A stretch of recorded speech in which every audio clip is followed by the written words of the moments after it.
The latest balance patch has changed the Guild Wars 2 PvP meta, and I think it's one of the more diverse that we've ever seen. There's at least one meta build per class, and sometimes multiple, and below that, there's still a lot of viable builds just floating around because there's no extremely meta build. Everything is kind of around the same near the top, so it's a pretty good meta in my opinion. So we're going to go over the most popular builds used in the October monthly automated tournament, and we're going to organize them into the roles that they should be played as, because rotations are more important than the build that you play. And keep in mind that power builds are going to be better in coordinated situations, and condition builds are going to be better in unorganized solo queue situations. And if you want to see any of the builds listed and more, check out the PvP builds list on guildgen.com, linked in the description. So let's go over the duelist role first. These are your 1v1ers who want to go and cap nodes without the support of their team, but also can't provide too much to their team. They're also going to want to take matchups against other duelists, so they need to be good at 1v1ing whatever the other meta duelist is. Now, the Catalyst is the best duelist right now because it does so much damage on node and it's pretty tanky. Now, when it's outnumbered, that's another thing that you have to realize, is if something's easy to +1, it's not going to be a good duelist. But the Catalyst has the Earth Shield, it has the other Catalyst blocks, so it has a lot of ways to survive and resustain as well. And it pressures all 1v1s pretty hard and doesn't get countered by any specific damage type. So it's just so reliable, and it also kind of works well with its team if it does have that interaction eventually. The next build is a Condition Chronomancer that relies on the wells to give them alacrity and to keep getting more wells out and get more alacrity. And you put down a bunch of these wells and your Staff 5 Chaos Storm on node, you eventually pressure your 1v1. However, I don't think that the Bunker Chrono is actually good against Catalyst, so I think Catalyst is still better, but Bunker Chrono is probably like the second best thing. And then you got the Spellbreaker, the Untamed, and the Spectre, which are kind of like your third-rate duelists. They're not amazing, but they're also probably better than a lot of other duelists. And the Spellbreaker, while it is kind of susceptible to being outnumbered, it does have a lot of unblockable damage, and that's why it's kind of good against the Catalyst, though the Catalyst is a little bit more reliable and less punishing to play.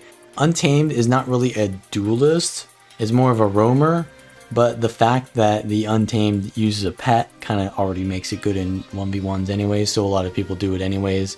And the Spectre, which was nerfed quite a bit, is still a good utility duelist. It's not there to win its 1v1s, it's there to support its team, and then kind of like cap nodes when the team needs it with mobility and stuff like that. So it's still insanely good for Conquest PvP play when you have a team, but it's maybe not going to be the best in solo queue. Next, we've got supports. Supports are not really changing that much. You could probably play a support Spellbreaker, a support Druid, and a support Vindicator in ranked PvP, and it'd be pretty good. But at the top level of play, you're still going to see Tempest being the best and Core Guardian being slightly underneath that. The Tempest is just so good at countering so many classes with CC. It's got Projectile Reflect, whereas the Core Guardian has a little bit of CC and stability, but otherwise it's going to be low impact. So Tempest is definitely the best, Guardian below that, and then you could try out maybe Druid, Vindicator, or Spellbreaker support. For the DPS classes, you're going to want to be playing Revenant, because the Herald and Vindicator are the premier DPS. You've got a lot of mobility with the Shiro stance, and you can give boons to your allies if you're a Herald, and if you're a Vindicator, you can give them some support sometimes by swapping into the Alliance stance. So I think that the Revenant is definitely the best DPS, but you've got some options. You can also go the Harbinger, which is like a condition kind of DPS, which while the meta is favoring power, that means a lot of people are not running condition cleanses as much on their builds, and you can get a lot of value out of a Harbinger. Now there's also Hollowsmith. They kind of made Tools Hollowsmith a thing, but I think that the Nade Hollowsmith with the explosives alchemy is going to be the best still, because grenades are just so versatile and not as easy to counterplay, and you can kite with them. So I think that the Nade Hollow is also kind of like second-rate DPS with the Harbinger. Now your roamers are going to want to be around the map, getting kills, and then disengaging from fights that they're losing, and using mobility to control the map.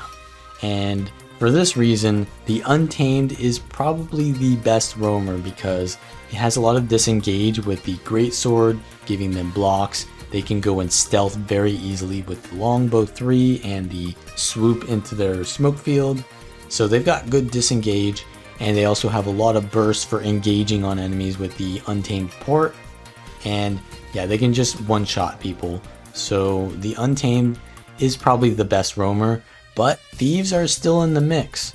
While Deadeye is not being seen as much because Tempest is the meta support and it has a lot of projectile reflex which counter Deadeyes, Daredevils are seeing play again, and they've been meta for quite some time as the roamer role. They only slipped out of being meta simply because the Spectre was better at doing that role, but they've nerfed Spectre, so now Daredevil is just better at that, because Thief is always going to be a good roamer for its team. So you're going to see Daredevils. Conditioned Spectres are probably going to be played still in automated tournaments as a roamer slash duelist, as I said before, because they have that really good utility for their team, but they're not really as good as they used to be.